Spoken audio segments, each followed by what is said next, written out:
Одан кейін білдім, ана Диас маған звондады, тікелей эфирға әкім мені өзінің инстаграм парақшасында тікелей эфирға нетіп тұр, түсіріп тұр деп.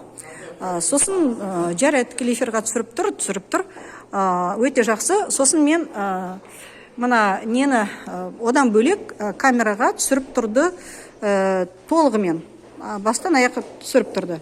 Сосын мен сол күні талап еттім нені. Алло.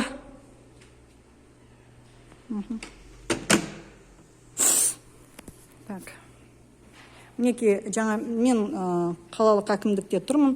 Ешкім телефонды алмаған. Жаңа Найля Ахметова ғой деймін, шатаспасам, телефонды алды. Өйткені біреуде телефонды алған жоқ, тек қана сол алды. Мен келіп тұрмын, маған керек мына видео жазба. Әкімнің қабылдауында болғанда әкім сол видео жазбаны сәлеметсіз бе, істеді. Өзінің инстаграм парақшасында тікелей эфирда қойып қойды. Енді әкім, қаланың әкімі Байханов өзінің парақшасында нет алады, қой алады. Маған енді сол видеоны нетуге алуға рұқсат жоқ. Бұл қалай болғаны? Сондай заң бар ма? Әкім тікелей эфирда мені қой алады. Сосын өшіріп тастайды. Өйткені 90% адамдар қарсы шығып жатыр. Енді соның адамдары әкімдіктің адамдары болу керек. Не әкімдіктің нелері солай қазақ тілін жолатпайтындардың несі болу керек.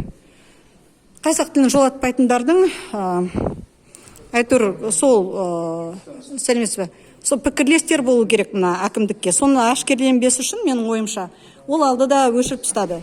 Енді соны маған мен 3-ші күн сұрап тұрмын, бүгін әкімдікке келдім.